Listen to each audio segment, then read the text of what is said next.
Hi అండి. Hello, బాగున్నారండి? ఈ రోజుల్లో జనాలు చాలా డిఫరెంట్గా అవసరానికి తగ్గట్టుగా ఆ, అలా అవసరం ఉన్నంత వరకు నీ అంత మంచిది లేదు, అవసరం తీరాక నీ అంత చెడ్డది లేదు. ఈ రోజుల్లో మంచి చెప్తుంటేనేమో చెడుగా భావిస్తున్నారు, చెడు చెప్తుంటేనేమో మంచిగా భావిస్తున్నారు. నెగిటివ్ ఎప్పుడు తొందరగానే బ్రెయిన్లోకి వెళ్తుంది. పాజిటివ్ ఎందుకు ఫ్రెండ్స్ తొందరగా బ్రెయిన్లోకి వెళ్ళదు. మంచి కోరుకునే వాళ్ళు మంచిగా చెప్తారు, నాశనం అయిపోవాలి అనుకున్న వాళ్ళు చెడుగా చెప్తారు. అలా మన మంచి కోరుతున్నట్టుగా పక్కకొచ్చి మనతోనే ఉంటున్నట్టుగా నటిస్తారు. కానీ ఎప్పటికైనా డేంజర్ అని అవతలకి మనం ఎంత వివరించి చెప్పినా కూడా అర్థం చేసుకోరు.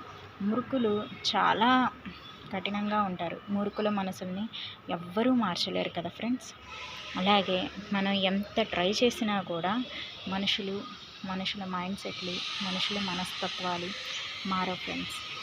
అవి మారుతాయి అని అనుకోవడం కూడా మన పొరపాటే. కాకపోతే ఒకటి, అవసరం ఉన్నప్పుడేమో నీ అంత మంచిది కాదు, నీకన్నా నాకెవరూ లేరు, నువ్వే నాకు ముఖ్యం అని అంటారు. అవసరం తీరాక నీ అంత చెడ్డది కాదు, నీ అంత చెడ్డది ఎవరూ లేరు, నువ్వు లేకపోయినా పర్వాలా, నాకు జీవితం గడుస్తుంది. అలాగా వాళ్ళకి అనుకూలంగా, వాళ్ళకి నచ్చినట్లుగా మనుషులు మార్చుకునే మనస్తత్వాలు, మైండ్ సెట్లు ఈ రోజుల్లో చాలా ఉన్నాయి. ఇంపార్టెంట్ విషయం ఏంటంటే, ఒకటి, మోసపోయే వాళ్ళు చాలామంది ఉన్నారు. మోసం చేసే వాళ్ళకన్నా ఎక్కువ ఉన్నారు. ఎందుకంటే వాళ్ళు మంచి చెప్తున్నాం అన్న భ్రమలోనే మనల్ని ఉంచేసి చాలా విధాలుగా, చాలా రకాలుగా వెన్నుపోట పొడుస్తారు. అందువల్ల ఈ రోజుల్లో ఎవ్వరికీ కూడా నా అనుకున్నా ఎవరికైనా సరే ఫ్రెండ్స్, ఏ విషయాలు కూడా మనం చెప్పకూడదు. మన పర్సనల్ విషయాలు అనేది కూడా ఎవరికి చెప్పకూడదు.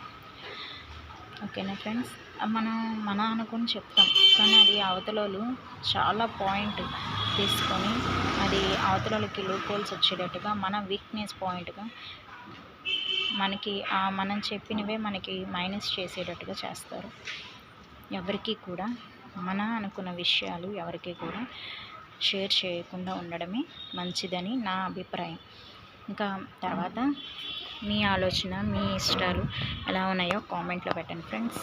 నేను చెప్పిన ఈ మాటలు, నేను చేసిన ఈ వీడియో మీకు నచ్చితే కనుక ఒక లైక్ కొట్టండి, షేర్ చేయండి, సబ్స్క్రైబ్ చేయండి. ప్లీజ్ బెల్ ఐకాన్ కొట్టండి. ప్లీజ్ సపోర్ట్ చేయండి. Thank you friends.